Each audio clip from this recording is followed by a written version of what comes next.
This February, I ran off to Charlotte without telling my mama and daddy. Denise, come in. Like running away from home. Only I'm 17.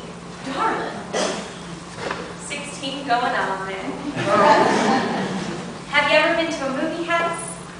I have. 6 times with my mama and daddy's permission. And it has changed my life.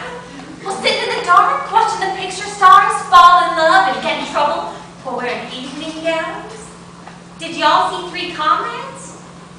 When Margaret Sullivan died that terrible death in that long, shiny gown, I had to go to bed for 2 days. I read about it in the Asheville Citizen. This man, this Mr. Selznick, says he's looking for a new girl. The best girl that shows up will play the part, willy-nilly. And I just know he's talking about me. Well, they're searching high and low for Scarlett.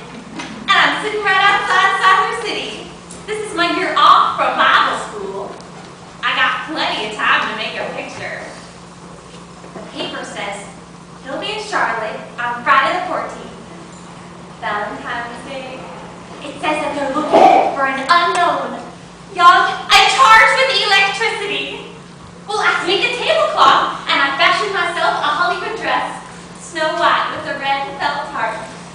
Here, for the day.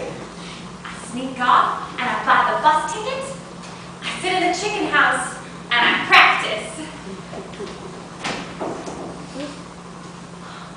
Fiddle-dee-dee. When the day comes, I was up at the crack. My sister June had bought a new pocketbook that matched my Hollywood shoes, and I snatched it up as I stole out of the house.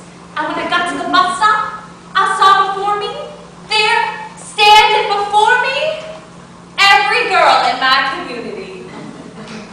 The bus pulled up and we filed on.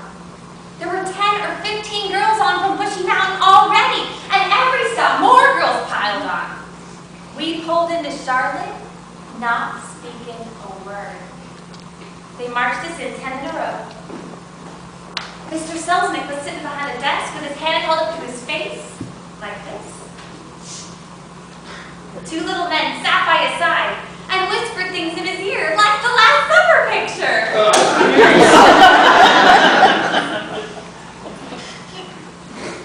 Mr. Selznick looked up and down the row,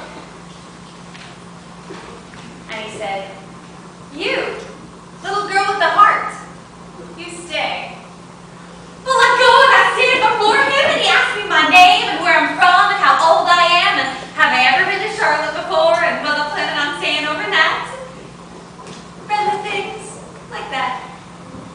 He says that I am delightful, that if he didn't know better, he would swear I was a rockette. I didn't even know what a rockette was back then. He says, "I'll be in touch." And when I looked up from writing down my address, he winked at me. On the bus ride home, everybody is crying, except for me. "I'll be in touch, he is gonna write me. I could be the new girl. I'd be perfect as Scarlett. I'll find a pack of violet candy in June's purse, and I eat the whole thing in celebration." Oh, but just like I say, I did not know anything about this.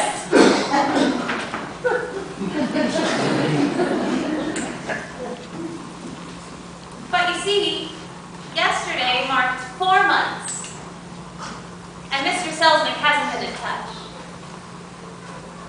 I'm pretty sure I'm not going to be Scarlett. The paper says they gave the part to Paulette Goddard. She'll be good.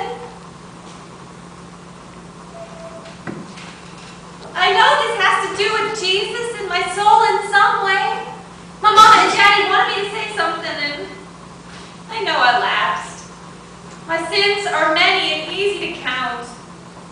I'm powerfully sorry for not honoring my mother and father, for snatching my sister's hard-got belongings and eating what was in it, but as far as the sin to myself, I truly haven't figured it out yet. I pray that I will, and I know Jesus hears my prayers. Thank you, honey.